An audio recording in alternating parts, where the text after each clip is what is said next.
అది చంద్రబాబు నాయుడు గారు ఉన్నారు ఇక్కడ. ఇష్టానుసారంగా రోడ్ల మీదకి వస్తాం, రపారపా నరుకుతామని చెప్పి రెచ్చిపోయి రోడ్డు మీదకి వచ్చి ఉన్మాదం చేయడానికి గనక ప్రయత్నం చేసిన ఆ ఆలోచన వచ్చినా ఒక్కసారి గుర్తుపెట్టుకో, ఎవరిని వదిలిపెట్టేది లేదు. ఈ రోజుకి ఈ రకంగా ఫ్లెక్సీల మీద రక్తాభిషేకాలు చేసిన ప్రతి ఒక్కడు రిమాండ్లో ఉన్నాడు. ఈ రోజుకి ఎవరిని కూడా వదిలిపెట్టాం.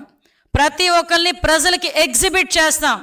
ఇంతకు ముందులాగా ముసుగులేసి బయటకు తీసుకొచ్చే పరిస్థితి కాదు. రోడ్డు మీద ప్రతి ఒక్కడికి ఇలాంటోడు, వీడు రౌడీయిజం చేస్తున్నాడు, ఇలాంటి వాడు వల్ల సమాజానికి ముప్పు అని చెప్పి ప్రజలకు చూపించడానికైనా రోడ్డు మీద నడిపించి తీసుకెళ్తాం. అలాగే తీసుకెళ్తున్నాం కూడా.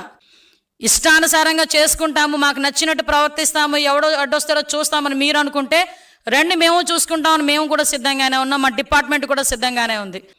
ఎట్టి పరిస్థితుల్లోని లా అండ్ ఆర్డర్ విషయంలో రాజీ పడే ప్రసక్తి లేదు.